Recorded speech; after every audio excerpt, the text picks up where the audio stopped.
Welcome to Nasdaq TradeTalks. I'm Jill Malandrino, Global Markets Reporter at Nasdaq. Joining me for this segment, we have Jeff Rosenkranz, Portfolio Manager of the Shelton Tactical Credit Fund, to discuss managing a fixed income portfolio in the current environment and probability of a soft landing. Jeff, it's great to have you with us. Welcome to Trade Talks. Thanks for having me. Great to be here. You got it. Let's talk about being a fixed income PM in this environment. How have you experienced an environment like this in your career before?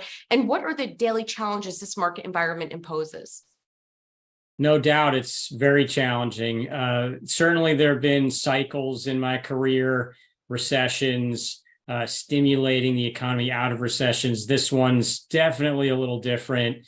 There really was no playbook for running fixed income portfolios during and coming out of a pandemic. And so that one, you're really trying to draw on similar, but certainly not the same types of historical precedents. But it's a challenge. And then certainly volatility is much more significant lately compared to historical norms. And so even liquid U.S. Treasury markets are much more liquid than much more volatile, than they used to be. And so it's just a very different challenge.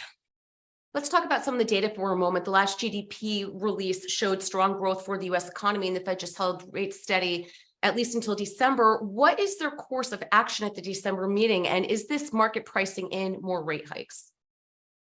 The market's assigning a very small probability to one more rate hike in December. We think there likely will not be any more, but the Fed is going to keep telling us that they might raise rates until they're absolutely sure that they're done. They don't want the rates market to get ahead of itself and to get ahead of the Fed. This significant tightening of financial conditions that we've experienced, especially with the long end of the yield curve rising a lot, they don't want that to reverse itself too quickly and loosen things up again, because really it was starting to bite and starting to have its intended effect on the economy and slowing things down. So likely not to be another hike, but we'll see. There's a significant amount of additional economic data between now and the December meeting. But as it looks right now, it's a low probability that they'll hike again in December. What are leading indicators telling you and the rest of the Shelton fixed income team? Is a soft landing still possible, or is that a pipe dream at this point?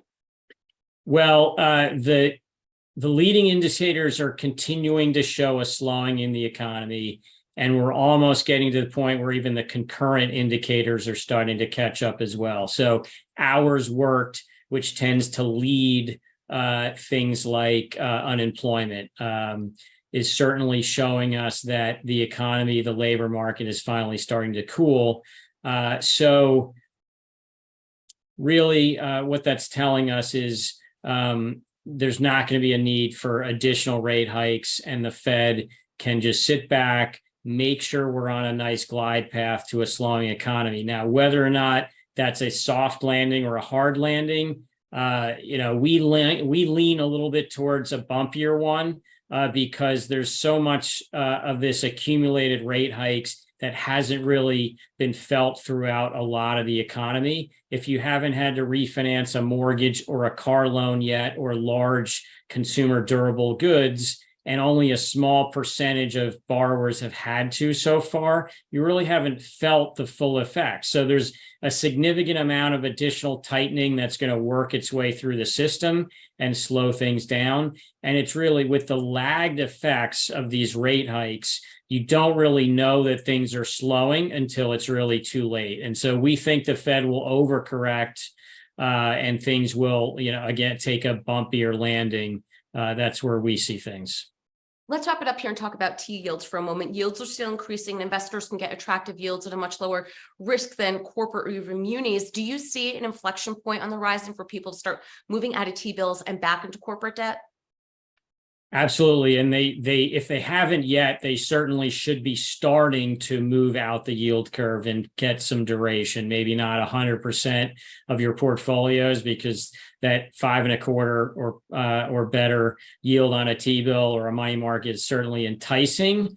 But as we look forward 6 to 12 months from now, people are going to look back and rue their inability to lock in rates for a longer period of time. It's really a golden era or a once in a cycle opportunity to lock in really attractive yields on high quality fixed income, treasuries, high quality corporates, et cetera.